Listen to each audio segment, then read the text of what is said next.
Brasil, 1957. En el vasto y caluroso interior del estado de Minas Gerais, la rutina rural transcurría como desde hacía siglos. Las jornadas comenzaban antes del amanecer, los campos se extendían hasta perderse en el horizonte, y los campesinos vivían una existencia tan silenciosa como el cielo nocturno que los cobijaba. Fue en ese entorno, apartado de las luces de la ciudad y del bullicio del mundo moderno, donde un joven agricultor de tan solo 23 años se convertiría, sin buscarlo, en el protagonista de uno de los casos de abducción más desconcertantes y debatidos de la historia moderna. Su nombre era Antonio Villas Boas. Era un hombre trabajador, introvertido y algo reservado, con escasa instrucción formal, pero con la determinación y la responsabilidad que exige la vida del campo. Ayudaba a su familia en la finca que poseían en las afueras de San Francisco de Sales. No era el tipo de persona que buscaba notoriedad, ni alguien que se dejara llevar por fantasías. Sin embargo, lo que aseguró haber vivido la noche del 16 de octubre de 1957 marcaría para siempre su existencia y sacudiría al mundo entero. Todo comenzó unos días antes. Antonio y su hermano decidieron trabajar de noche para evitar el calor sofocante del día. Bajo la luz de la luna, guiando el tractor por los surcos de la tierra, el joven notó algo extraño en el cielo. Un punto brillante, más grande que cualquier estrella, flotaba a lo lejos. Al principio no le dio importancia, pensó que sería un avión o quizás algún tipo de satélite experimental. La carrera espacial apenas estaba empezando. Pero ese punto parecía moverse de forma errática, acelerando, deteniéndose en seco, y luego desapareciendo para volver a aparecer en otra parte del cielo. Antonio sintió una punzada de inquietud, pero no le dio más vueltas. La noche del 16 fue diferente. Esa noche trabajaba solo. Mientras araba el campo, la temperatura descendía levemente y un viento suave acariciaba las hojas del maíz. Fue entonces cuando lo vio de nuevo. Esa misma luz apareció en el cielo, pero esta vez se acercó con rapidez. Su corazón se aceleró. Intentó ignorarlo, concentrándose en su labor, pero el objeto descendía en silencio, cada vez más cerca, hasta que la claridad de sus luces iluminó el campo como si fuese de día. Antonio se bajó del tractor con el corazón martillando en su pecho. El objeto tenía forma ovalada, metálica, con una cúpula en la parte superior y patas que parecían desplegarse para aterrizar. El aire olía diferente, un aroma extraño como una mezcla de ozono y óxido. Entonces, sin previo aviso, el tractor se apagó. Todo quedó en silencio. Intentó correr, pero antes de que pudiera avanzar más de unos pasos, una fuerza invisible lo paralizó. Luego, 3 figuras humanoides salieron del objeto. Eran bajos, de piel grisácea, con uniformes ceñidos que parecían metálicos. Llevaban cascos con visores oscuros que ocultaban sus rostros. Se movían con decisión, como si supieran exactamente lo que estaban haciendo. Antonio luchó con todas sus fuerzas, pero no pudo evitar que lo arrastraran hacia el interior del objeto. Dentro, la atmósfera cambió radicalmente. Un zumbido grave resonaba en las paredes. El aire era más denso, más difícil de respirar. El joven fue llevado a una sala iluminada por una luz blanca intensa. Allí lo desnudaron completamente. Luego lo cubrieron con una especie de gel transparente que le provocaba una sensación de ardor en la piel. Sin decir palabra, uno de los seres le extrajo sangre del mentón, en una especie de tubo con agujas. Antonio sintió que el miedo lo invadía, pero no podía moverse, ni gritar. El tiempo parecía no avanzar. No había relojes, ni ventanas, solo esa luz perpetua y la frialdad de los seres que lo examinaban como a un animal en un laboratorio. Luego, sin explicación alguna, lo dejaron solo en una sala distinta, pequeña, donde había una especie de camastro metálico. Antonio se acurrucó en una esquina, temblando, esperando lo peor. Fue entonces cuando ocurrió lo más extraño. Una puerta se abrió, y una figura completamente diferente entró en la sala. Era una mujer, o al menos eso parecía. de estatura media, piel muy pálida, cabellos largos y blancos, y unos ojos grandes, oblicuos, de un azul penetrante que lo observaban con curiosidad. Estaba desnuda. Caminó hacia él sin decir una palabra, y sin previo aviso lo tomó de la mano y lo llevó hacia el camastro. Lo que sucedió a continuación, Antonio lo describiría años más tarde como una especie de encuentro sexual forzado, aunque extraño, casi irreal. La mujer no emitía sonidos, pero sus intenciones eran claras. El joven, en estado de shock, con el cuerpo aún adormecido por los efectos del gel y la manipulación anterior, no pudo resistirse. Durante lo que pareció una hora o más, el contacto se mantuvo, mientras los otros seres observaban desde alguna parte, como si se tratara de un experimento cuidadosamente planificado. Cuando terminó, la mujer lo miró por última vez, colocó una de sus manos en el abdomen y luego señaló hacia arriba. No dijo nada, pero el gesto fue claro. Tú, semilla, cielo. La puerta se abrió de nuevo y los seres lo condujeron hacia la misma sala donde había sido examinado. Le devolvieron su ropa, aunque mal colocada, y lo guiaron hacia la salida de la nave. Una vez fuera, el objeto se elevó lentamente, luego desapareció a gran velocidad en el cielo nocturno. El tractor seguía apagado. El campo en completo silencio. Antonio, confundido, mareado y con el cuerpo aún ardiendo por el gel, logró llegar hasta su casa. No sabía qué decir. Nadie le creería. Pensó en callar, en guardar el secreto para siempre. Pero algo dentro de él le decía que lo que había vivido no podía mantenerse oculto. Durante los días siguientes, su cuerpo comenzó a experimentar cambios. Tenía náuseas constantes, dolores de cabeza intensos, lesiones en la piel que no cicatrizaban y una sensación permanente de debilidad. Su madre, preocupada, lo llevó a un médico local, quien tampoco supo dar explicación a los síntomas. Fue entonces cuando, impulsado por el malestar y el deseo de comprender lo que le estaba ocurriendo, Antonio decidió contar la verdad. Y así comenzó uno de los expedientes más polémicos de la ufología. La confesión de Antonio fue recibida, como era de esperarse, con una mezcla de escepticismo, burla y alarma. Vivía en un país profundamente católico, en una comunidad rural, donde los límites entre lo real y lo fantasioso estaban bien marcados. Hablar de naves voladoras o de seres del espacio era visto, en el mejor de los casos, como una excentricidad, en el peor, como una locura peligrosa.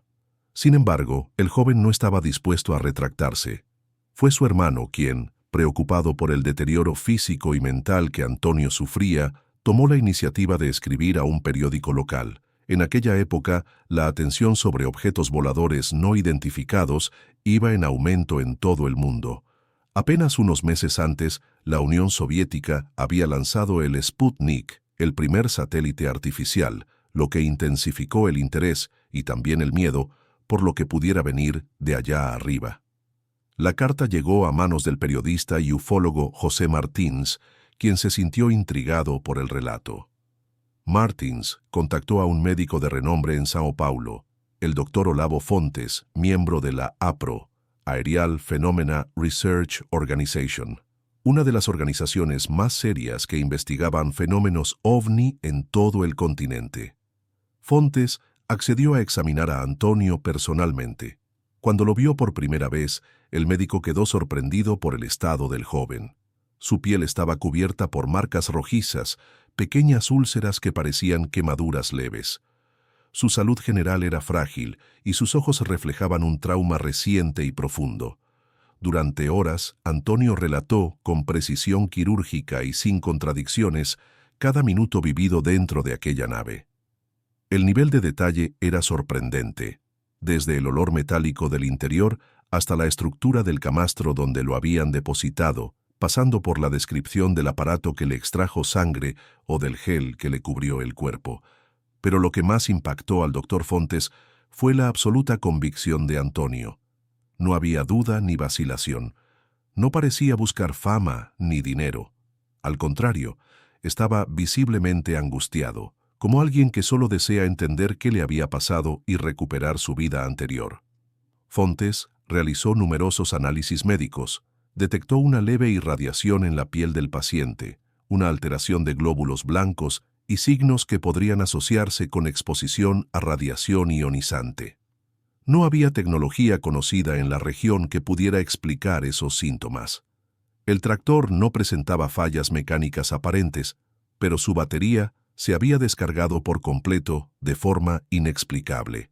Para muchos, este fue el punto de inflexión. El caso dejaba de ser una simple historia fantástica de un campesino brasileño y se convertía en un evento con implicaciones científicas. El informe de Fontes fue publicado por APRO meses después. De inmediato, la historia de Antonio Villas Boas cruzó fronteras.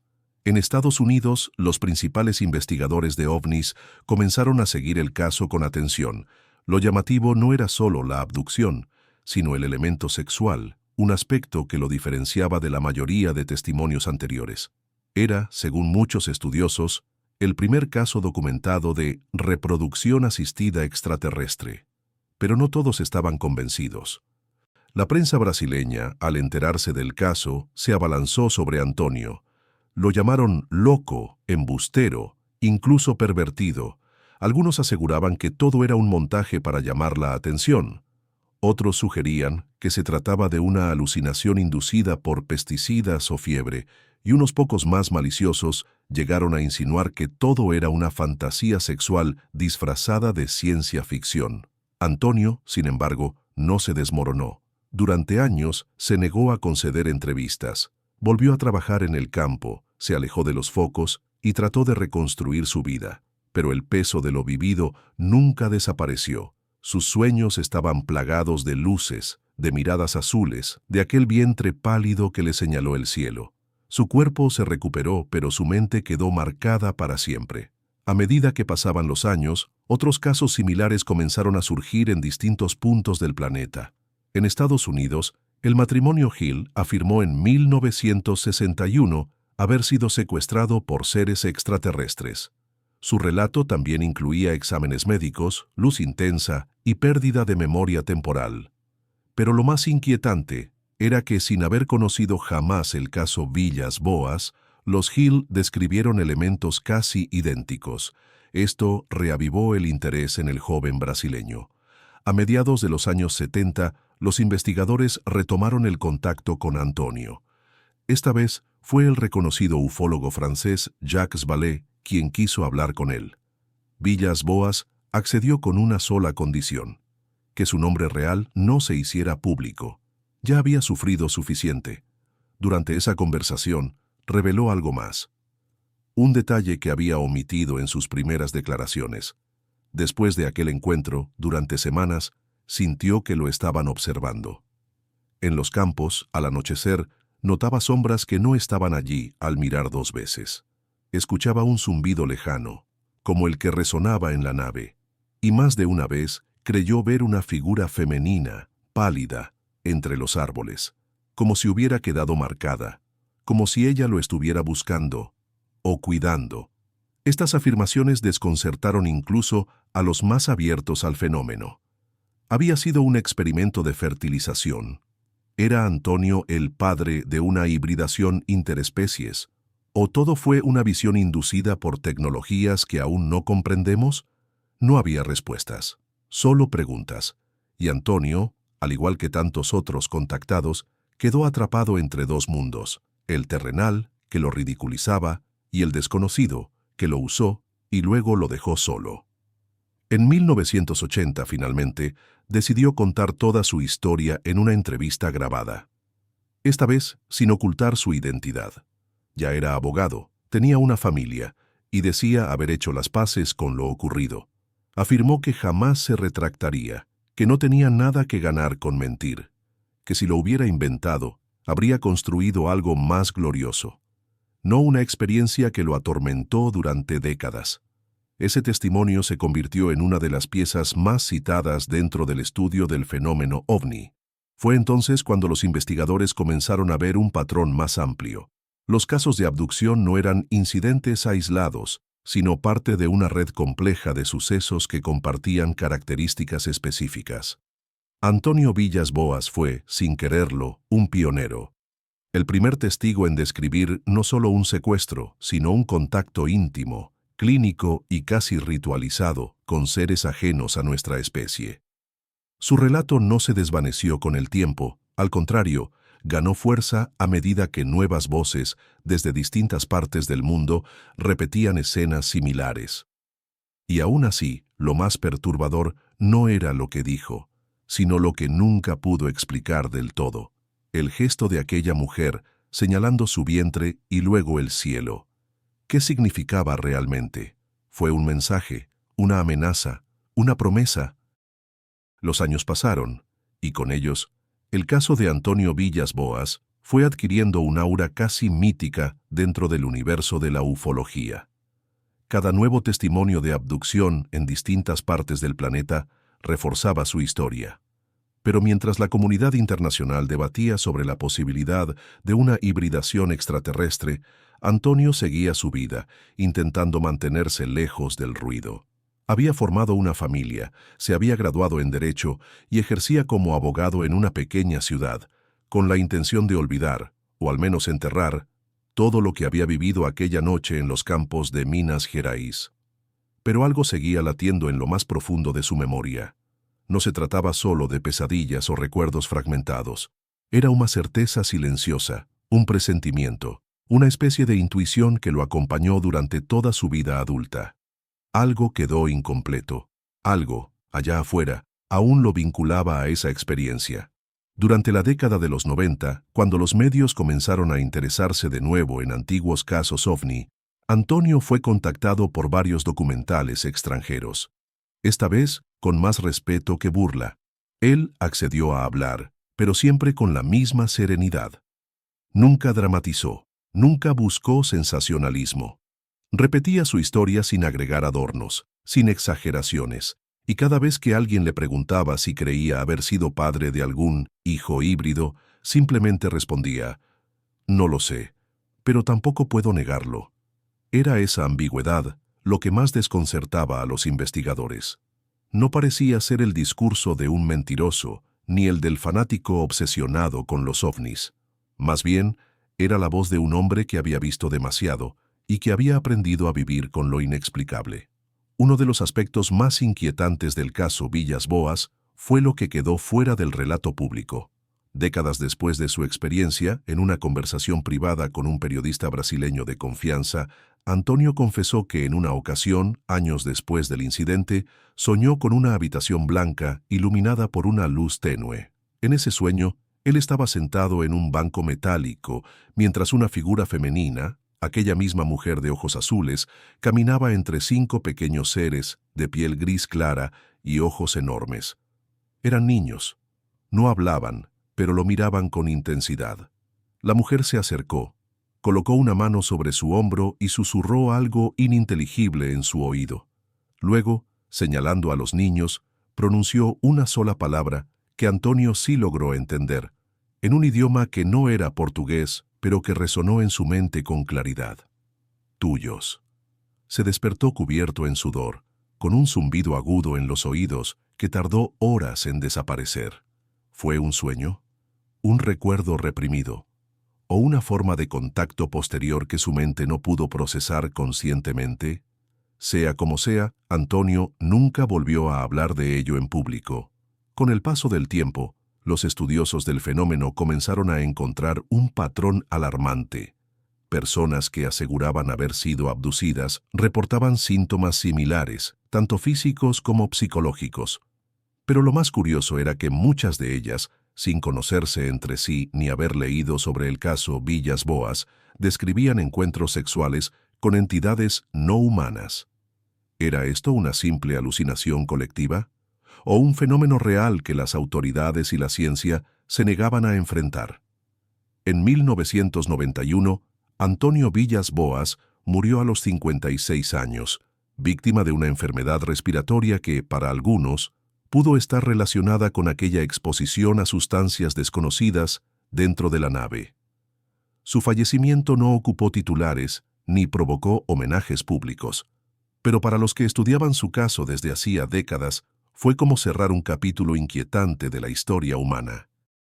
A su muerte, varios investigadores pidieron permiso a la familia para exhumar su cuerpo y realizar pruebas forenses. La petición fue rechazada.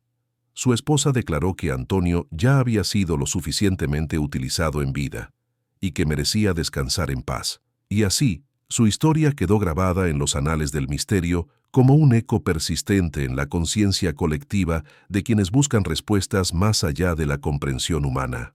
¿Podría el caso Villas-Boas haber sido el primero de una larga serie de experimentos? Una especie de proyecto silencioso, desconocido incluso por nuestros gobiernos. Algunos creen que sí. Otros aseguran que todo fue una invención, una fantasía compleja de un joven sugestionado por la creciente fascinación mundial por el espacio.